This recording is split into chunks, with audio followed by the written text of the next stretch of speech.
Hello friends. आज मैं आप लोगों के साथ जो एक वीडियो बनाने जा रहा हूं, तो मैं थोड़ा सा आज आपको थोड़ा सा सजेस्ट करूंगा कि आप जब भी रिसर्च करने के लिए स्टार्ट कर रहे हैं, जैसे कि आपका कोई रिसर्च प्रोजेक्ट है जो यूनिवर्सिटी या स्कूल में आपको मिला हुआ है, या कैप्स्टोन प्रोजेक्ट है, तो इन टाइप के प्रोजेक्ट्स में देखो आपको थोड़ा सा रिसर्च ओरिएंटेड होना पड़ता है, थोड़ा सा फोकस्ड होना पड़ता है। तो आज की जो ये वीडियो है, उसमें हम लोग थोड़ा सा सजेस्ट करूंगा मैं आपको कि आप कैसे अपनी सर्च को थोड़ा प्रिसाइज और थोड़ा-सा मीनिंगफुल बना सकते हैं, रिलेवेंट रहेगा आपके लिए अगर आप सही से रिसर्च पेपर ढूँढ लेते हैं। क्योंकि अगर रिसर्च पेपर ढूँढने में कुछ चैलेंज है, आप उसको ठीक से नहीं ढूँढ पा रहे हैं, या जो आपको चाहिए स्टडी के लिए, वो उसको छोड़ के आप किसी दूसरे फैक्टर के ऊपर या दूसरे एरियाज़ में आप ढूँढ रहे हैं, तो आपको पेपर्स तो बहुत मिलेंगे, लेकिन एंड में फिर उसका मतलब आपको बहुत फ़ायदा नहीं होगा। यानी आपके रिजल्ट्स कहीं पहुँचेंगे नहीं ठीक से। तो मैं आज आपको कुछ तरीके बता रहा हूँ, जिसको आप यूज़ करके अपनी सर्च को थोड़ा डिफाइन कर सकते हैं, और उससे आपको मतलब एक डायरेक्शन मिल जाएगी, और उसका कहीं न कहीं आप डेटाबेस मैनेज कर लें ठीक से, तो बहुत सारे सॉफ्टवेयर्स हैं जो आपको उसके बाद के प्रोसेस में भी बहुत मदद करेंगे। आपको मैनुअली बहुत एफर्ट्स नहीं लगाने पड़ेंगे। So let's start. आज देखते हैं हम कैसे कर रहे हैं। तो मैंने आज जो सबसे पहले वेबसाइट आपके लिए खोली है वो है गूगल स्कॉलर।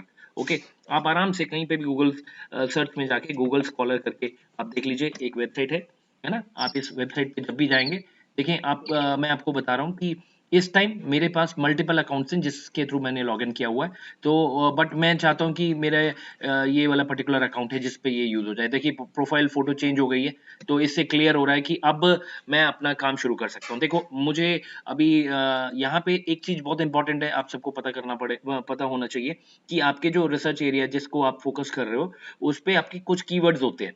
जिन कीवर्ड्स को लेके आप सर्च करेंगे पेपर्स को। क्योंकि अगर आपने सही से कीवर्ड पकड़ लिया और उसके बाद सर्च शुरू की, तो आपके बहुत सारे कॉन्सेप्ट्स के पेपर आपके पास सीधे-सीधे आ जाएँगे। और इसमें एक और सजेशन है कि कुछ ऑपरेटर्स होते हैं, आप जब गूगल सर्च पे जाके ऑपरेटर्स को यूज़ करते हैं, तो आपकी सर्च बहुत बढ़िया से डिफाइन हो जाती है।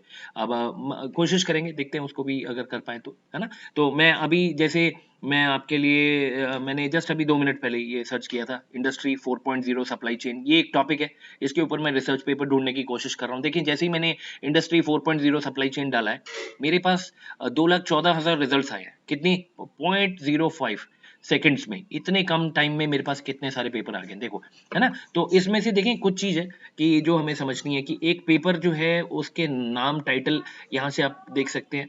उसके बाद आपके ऑथर्स की डिटेल है, और उसके बाद ये ईयर भी मेंशन्ड है यहाँ पे। बट आप देखें थोड़ा-सा कन्वीनियंस के लिए, क्योंकि आप लोग रिसर्च पेपर लिखेंगे या आप रिपोर्ट्स लिखेंगे, जो भी लिखेंगे, उसमें आपके साइटेशंस बहुत इम्पोर्टेंट होते हैं कि अगर कोई पेपर साइटेड है और उसका नंबर ज़्यादा है साइटेशंस का, इसका मतलब ये है कि मार्केट में उसके बहुत सारे लोगों ने ऑलरेडी रेफरेंस लिए हैं, उसको पढ़ रहे हैं, और उसको पढ़ के वो उसके मतलब इंडस्ट्री में इस पेपर की एक्नॉलेजमेंट है। आप अपने इवैल्यूएशन पैनल को अगर बताते हैं कि आपने जो पेपर्स लिए हैं वो साइटेड है अच्छे से, तो उसका मतलब क्या है कि आपको अपने पेपर दिखाते हुए क्वालिटी के ऊपर कोई क्वेश्चन नहीं उठ सकता, है ना? बहुत अच्छे से। और दूसरा देखिए, आपके पास ये जो इन्वर्टेड कॉमास है, आप इसको क्लिक करते हैं तो देखें आपके पास यहाँ साइटेशन के डिफरेंट ऑप्शंस आ जाएँगे। अब होता क्या है कि यूजुअली हम जब भी काम करते हैं, एंड में हमें रेफरेंसेस और बिब्लियोग्राफी वाला चैप्टर बनाना होता है, उसमें हमारे पास डिफरेंट स्टाइल्स होते हैं जिसमें हमें रेफरेंसिंग करनी है। तो इसमें मोस्ट कॉमनली जो हमारे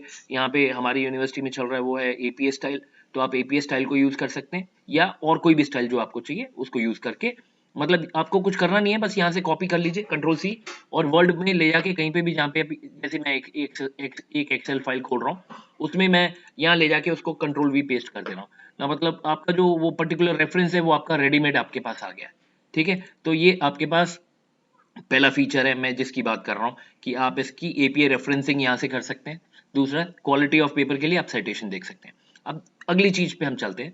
अगला चीज क्या है कि आप देखें यहाँ लेफ्ट हैंड साइड पे आपके पास एनी टाइम करके एक इंफॉर्मेशन गिवन है। इसका मतलब क्या है कि हम यहाँ पे अपनी जो रिसर्च पेपर ढूंढ रहे हैं उनको, उनके टाइम पीरियड को कस्टमाइज कर सकते हैं। मतलब अगर मुझे एकदम लेटेस्ट पेपर चाहिए, यानी 2020 के स्टार्ट से लेके अभी तक 8 महीने हो गए हैं, तो हम अगर ये 8 महीने का कुछ निकालना चाह रहे हैं, तो देखें हम यहाँ पे एक सिंपल सा अगर क्लिक कर देते हैं 2020 के बाद का कितना पेपर है, देखो अब मेरा जो सर्च है वो घट के 18,600 के करीब रह गया, और ये भी बहुत कम टाइम में मेरे को सिस्टम ने दे दिया।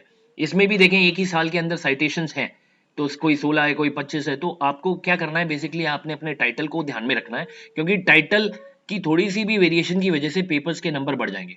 हो सकता है कुछ आप इर्रेलेवेंट एरिया में चले जाएँ। तो आप हमेशा कैसे हम मेज़र कर सकते हैं कि ये सही है या नहीं है, तो आपको रिसर्च पेपर का एक एब्स्ट्रैक्ट जो रहेगा, वो आपको थोड़ा रेफ़र कर लेना चाहिए। उसमें ज़्यादातर अच्छे क्वालिटी पेपर्स में सारी डिटेल रहती है आपके एब्स्ट्रैक्ट के अंदर, और उससे आप एक मेकअप कर सकते हैं कंक्लूजन कि ये आपके फील्ड से रिलेटेड है या नहीं है, उसके पैरामीटर्स जो उन्होंने यूज़ किए हैं वो आपसे मैच हो रहे हैं या नहीं है। क्योंकि एक बार आपकी चीज़ें मैच होते हैं तो उसके बाद आप बाकी उनको डिटेल में रख सकते हैं। एक और फीचर मैं आपको यहाँ सजेस्ट करूँगा जो आपको पता होना चाहिए, ये स्टार मार्क। आप जैसे ही इसको स्टार मार्क को क्लिक करते हैं तो क्या होता है कि ये जो पेपर है, पर्टिकुलर पेपर, नीचे देखिए लिखा हुआ आ गया, सेव टू योर लाइब्रेरी। तो आप जितने पेपर पढ़ रहे हैं, देखो आपको एक-एक करके सारे पेपर को गो थ्रू होना पड़ेगा। मैं ये नहीं कह रहा 16,000 करने पड़ेंगे, बट बेस्ड ऑन रेलेवेंस उसने आपको अच्छी खासी इन्फॉर्मेशन डेटाबेस दे दी है। आपको थोड़ा टाइम तो यहाँ निकालना पड़ेगा और लगाना पड़ेगा, जिससे कि आप अपने पेपर्स को ढूँढ सकेंगे अच्छे से, और जो भी आपको मतलब काम का लगता है उसको आप स्टार मार्क करते चलिए, तो वो सब के सब आपके लाइब्रेरी में जाके ऐड हो जाएँगे। जैसे मैं अब सपोज़ मैं आपको लेके चलता हूँ अपनी लाइब्रेरी में, वहाँ पे आपको दिख जाएगा। देखिए मैं अपनी लाइब्रेरी में ले गया हूँ आपको, वहाँ पे ऑलरेडी आप देखें बहुत सारे पेपर्स हैं, और ये कितने पेपर्स हैं, ये ऐसे दिखेंगे नहीं। देखें आप नीचे बेस में आपके कितने सारे पेजेज़ हैं, मतलब 9 पेज तक तो दिख रहा है। मैं उसके बाद नेक्स्ट करने की कोशिश कर रहा हूँ तो नेक्स्ट नहीं है, मतलब 9 पेज हैं, एंड अप्रॉक्सिमेटली हर पेज पे आपके 10 के करीब रिसर्च पेपर रेडी हैं। तो मतलब वहाँ से आप सारे मतलब इससे पीछे वाली स्क्रीन पे हम चलते हैं, तो यहाँ से आप सारे मतलब ये गूगल स्कॉलर की सर्च वाली ऑप्शन है, तो इससे सारे आप ऐसे स्टार मार्क कीजिए, और उसमें आप देख लीजिए आपको जो चीज़ चाहिए उस हिसाब से कस्टम रेंज करके, जैसे जैसे मैं आपको एक कस्टम रेंज भी दिखा देता हूँ। आप इसमें टाइम फ्रेम भी डाल सकते हैं कि मुझे 2015 से लेके 2020 जो भी टाइमलाइन आपको चाहिए, या आप साल बाय ईयर भी कर सकते हैं, जैसे एक-एक साल का आप डेटा उठाइए, उनमें से फाइंडिंग्स निकालिए। हो सकता है 1 साल के रिसर्चर्स सारे लोग मिलके मोर और लेस एक ही चीज़ काम कर रहे होते हैं, और सेम डायरेक्शंस में रहते हैं। तो हो सकता है over a period of time आप एक टाइमलाइन बना सकें, जिसमें कि वो कांसेप्ट की डेवलपमेंट जो हुई है, over a period of time like 5 years, 10 years time कैसे हुई है। तो उसके लिए भी आपको थोड़ा-सा अपने रिपोर्ट में लिखने के लिए कंटेंट मिल जाता है। अब देखें, मैंने इस केस में क्या किया है कि 2015 से 2020 तक के पेपर सर्च करने के लिए इंस्ट्रक्ट किया अभी सिस्टम को। अब देखें, ये 2017 का पहला पेपर आ गया है। उसके बाद 2018, 19, देखिए रिसर्च में हमेशा ये रहता है कि आपको कुछ बेस पेपर्स लेने होते हैं। बेस पेपर मतलब जो शुरुआती तौर पे इस कांसेप्ट को डेवलप होने में जिन लोगों ने कंट्रीब्यूट किया और उनके काम को लोग एप्रिशिएट कर रहे हैं और बार-बार यूज़ कर रहे हैं। तो कुछ बेस पेपर जो आपको कांसेप्ट के लिए मदद करेंगे, और उसके बाद हमें यूजुअली लेटेस्ट पेपर्स पे काम करना होता है। लेटेस्ट पेपर पे काम करना होता है, क्योंकि इससे रेलेवेंस पता चलती है कि ये कितने आजकल मतलब इस कांसेप्ट को कितना यूज़ किया जा रहा है, तो वो साइटेशन से हम देख लेते हैं, है ना? तो मैं अब यहाँ इस पेज पे वापस क्यों आया था, बस मैं ये दिखाना चाह रहा था कि आप स्टार मार्क कीजिए।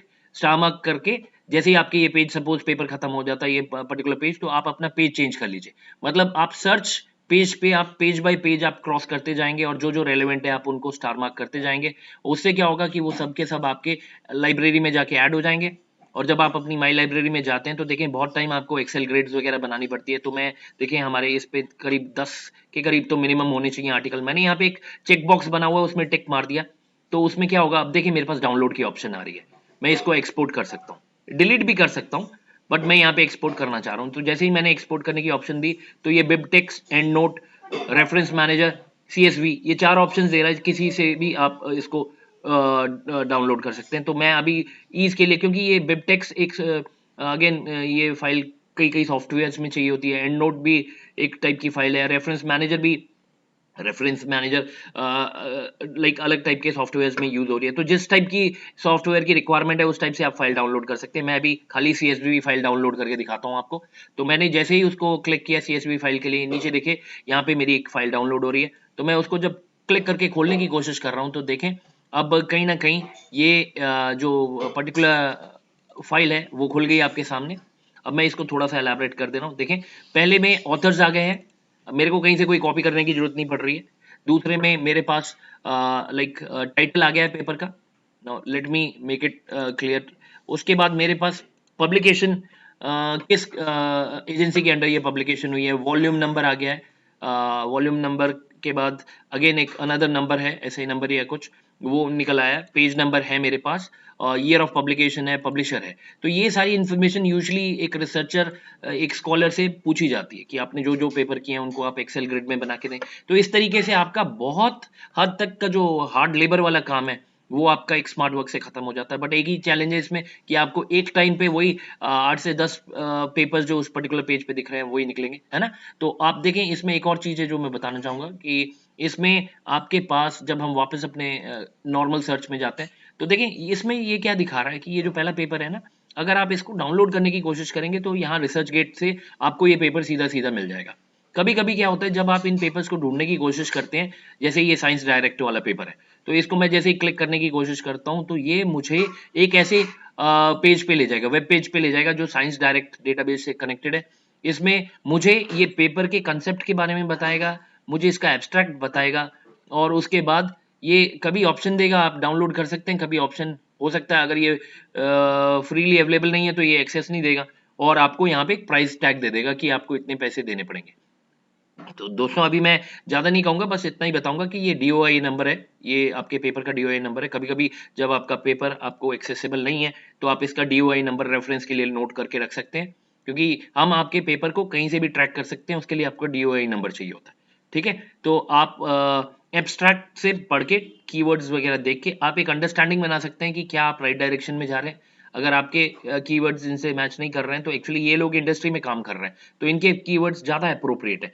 तो आप जितने ज़्यादा पेपर्स को रेफ़र करेंगे उस हिसाब से आपको उतनी ज़्यादा अंडरस्टैंडिंग बनेगी अपने सब्जेक्ट की और यूजुअली जब भी आप रिव्यू करते हैं तो उसमें काफ़ी पेपर्स को रिव्यू करना पड़ता है। जैसे अगर आपको 30-40 अच्छे पेपर चाहिए तो कम से कम नहीं तो 250-300 पेपर आपको गो थ्रू होना पड़ेगा। क्योंकि हर टाइम आप देखिए रिसर्च के अंदर बहुत सारे पैरामीटर्स लिए गए होंगे। मतलब अब क्या है आपकी अपनी टाइम की बाउंडेशन है, आपके रिसोर्सेज़ की कंस्ट्रेंट है, आपको एक टाइमलाइन के अंदर ये प्रोजेक्ट्स कंप्लीट करने हैं, तो सब कुछ बड़ा परफेक्ट और प्रिसाइज़ होना चाहिए, आपको क्लियर रहना चाहिए। अगर आपको ये सब चीज़ें क्लियर हैं कि कैसे हमने पेपर सेलेक्ट करना है, कहाँ से हम पेपर की क्वालिटी चेक कर सकते हैं, रेलेवेंस ऑफ पेपर के साथ-साथ हम टाइमलाइन के थ्रू यहाँ पे हमने कस्टमाइज़ेशन के बारे में देखा, तो कस्टमाइज़ेशन के थ्रू भी हम चीज़ें अपनी थोड़ी सॉर्ट कर सकते हैं और उसको उसी हिसाब से फ़िल्टर लगा के अपनी रिक्वायरमेंट के हिसाब से चीज़ें घुमा सकते हैं। एंड इसके साथ एक और चीज़ मैं बताना चाहूँगा वेरी इंपॉर्टेंट, वो ये है हम कैसे गूगल अलर्ट सेट करें। Creating an alert this is also very important, ये भी एक बहुत इंपॉर्टेंट एस्पेक्ट है।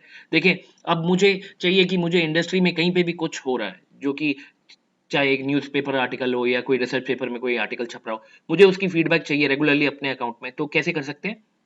हम यहाँ पे अलर्ट में क्वेरी रन कर सकते हैं। तो अलर्ट में आप ना कीवर्ड रख लीजिए अपने, जैसे मैं सपोज़ बैंकिंग ऑटोमेशन पे काम करना चाह रहा हूँ, तो मैंने बैंकिंग ऑटोमेशन डाल के सर्च में रख दिया है। तो उसमें क्या हो रहा है कि वो जैसे ही मैंने अभी ये देखिए अपने जीमेल अकाउंट पे कनेक्ट किया है, तो मैं जीमेल अकाउंट पे जैसे ही इसके अलर्ट को क्रिएट कर दे रहा हूँ, तो हो क्या रहा है कि अब ये सिस्टम में बैकएंड की इन्फॉर्मेशन चलेगी, ऊपर से सिस्टम टाइम ले रहा है। देखिए और भी जितने मेरे टाइप के सर्च के कीवर्ड्स है मैंने वो दिखा दिया है अभी आपको। तो इस तरीके से क्या है कि आप उसको सेट भी कर सकते हैं, आप उसको डीएक्टिवेट भी कर सकते हैं।